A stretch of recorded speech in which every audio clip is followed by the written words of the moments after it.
Bismillahirrahmanirrahim. Assalamualaikum warahmatullahi wabarakatuh. Hai teman-teman, nama saya Muriah dengan nomor NIM 2892150252, Prodi Manajemen Plus A2, dengan mata kuliah Perekonomian Indonesia dengan dosen pengampu Bapak Darmainis SEMM.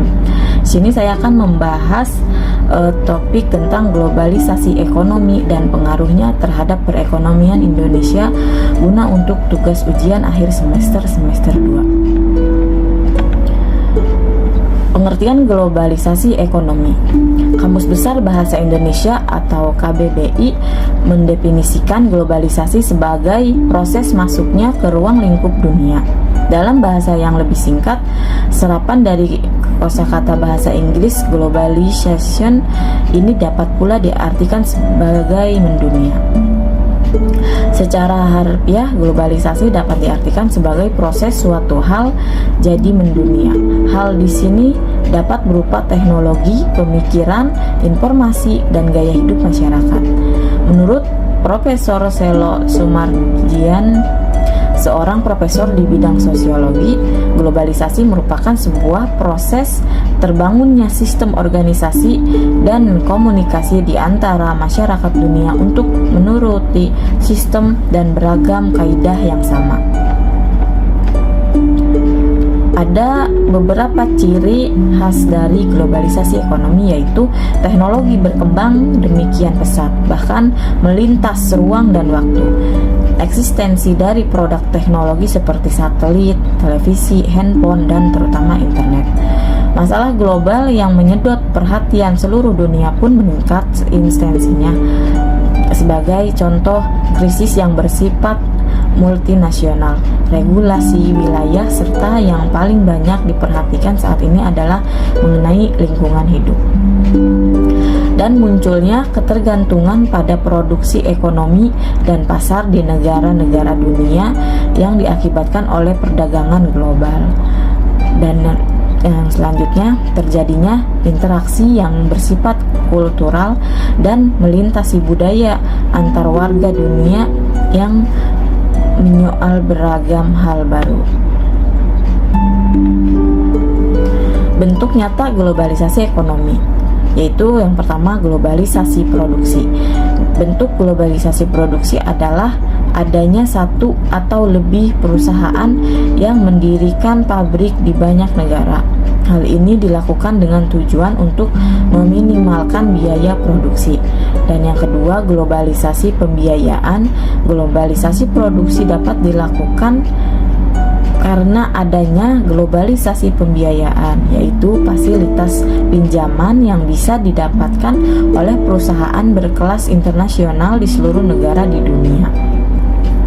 Selain pinjaman, sang perusahaan global juga bisa mendapatkan fasilitas untuk melaksanakan investasi. Globalisasi tenaga kerja. Fenomena globalisasi ini yang belakangan marak menjadi bahan perbincangan di negara ini, baik di dunia maya maupun secara kopi darat. Masuknya tenaga kerja asing ke dalam suatu negara merupakan pertanda terjadinya globalisasi tenaga kerja ini.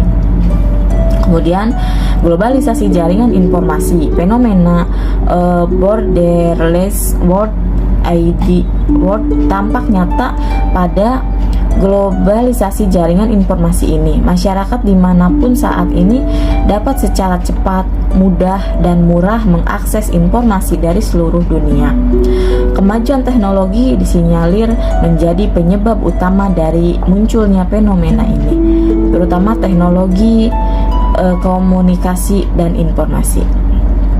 Globalisasi perdagangan.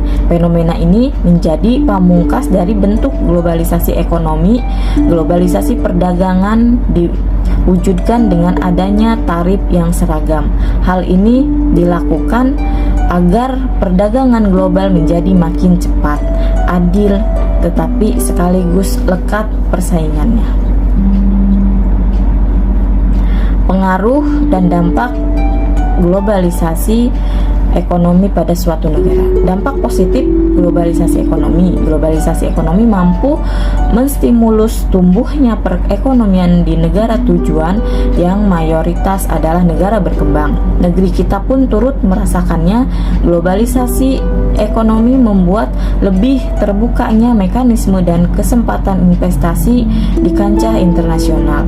Kemudian globalisasi ekonomi mendorong ekonomi dunia untuk terus tumbuh, tak hanya parsial dan sektoral. Perekonomian dunia tumbuh secara menyeluruh. Hal tersebut disebabkan karena adanya industri yang lokasinya berubah sehingga mendorong efisiensi. Globalisasi ekonomi membuat komoditas barang dan jasa di satu negara meningkat variasinya. Hal ini disebabkan karena banyaknya tawaran beragam barang dan jasa oleh banyak negara. Globalisasi ekonomi membuat sebuah negara mampu bersaing di pasar global secara lebih efisien. Dampak negatif globalisasi ekonomi, yaitu globalisasi ekonomi menyebabkan tidak efektifnya proses penyesuaian ekonomi di suatu negara. Kemudian, globalisasi ekonomi juga mengakibatkan adanya peningkatan kondisi ekonomi yang tak stabil dan sensitif terhadap bermacam peristiwa. Kemudian globalisasi ekonomi memicu terjadinya kerusakan lingkungan. Hal ini karena meningkatnya pihak yang melakukan aktivitas industri dari produksi sampai konsumsi. Terus kalau globalisasi ekonomi menyebabkan adanya pendapatan per kapita yang timpang antara negara berkembang dengan negara maju. Kesenjangan pendapatan ternyata tidak hanya terjadi antar negara. Kesenjangan tersebut dapat juga terjadi dalam lingkup suatu negara. Hal ini disebabkan karena tidak meratanya wilayah yang mendapatkan dampak langsung dari globalisasi. Globalisasi ekonomi mengakibatkan menurunnya level kemampuan dalam pekerjaan. Hal ini merupakan dampak dari makin luasnya lingkup pasar. Pengaruh globalisasi ekonomi terhadap perekonomian Indonesia, terdapat 4 macam sektor yang terdampak langsung oleh globalisasi ekonomi, yaitu tenaga kerja, investasi, ekspor, dan impor. Adapun pengaruh positif dari globalisasi ekonomi yang dapat dirasakan di negeri ini adalah meningkatnya frekuensi investasi dan perdagangan, juga makin kompetitifnya industri di tingkat nasional. Di samping itu, globalisasi ekonomi menyebabkan sektor ekonomi yang bersifat tradisional banyak ditinggalkan masyarakat. Mereka berbondong-bondong migrasi ke sektor ekonomi yang lebih modern. Akibatnya, banyak pasar tradisional kini lebih sepi. Oleh sebab itu, dalam menjaga pasar tradisional tersebut, globalisasi ekonomi memang sebuah keniscayaan fenomena yang tak bisa terelakkan. Ini merupakan konsekuensi sebagai warga dunia. Namun, kita perlu ingat, Indonesia pun memiliki akar budaya luhur yang tak layak ditinggalkan begitu saja. Menjadi global memang penting, bahkan menjadi tuntutan. Tetapi seyogianya kearifan lokal harus juga dipegang teguh. Berpikir global, bertindak lokal sekali lagi, tetapi jangan sampai identitas sebagai bangsa Indonesia terkikis karenanya. Baiklah, demikian presentasi dari saya. Kurang dan lebihnya mohon maaf. Wassalamualaikum warahmatullahi wabarakatuh. Terima kasih.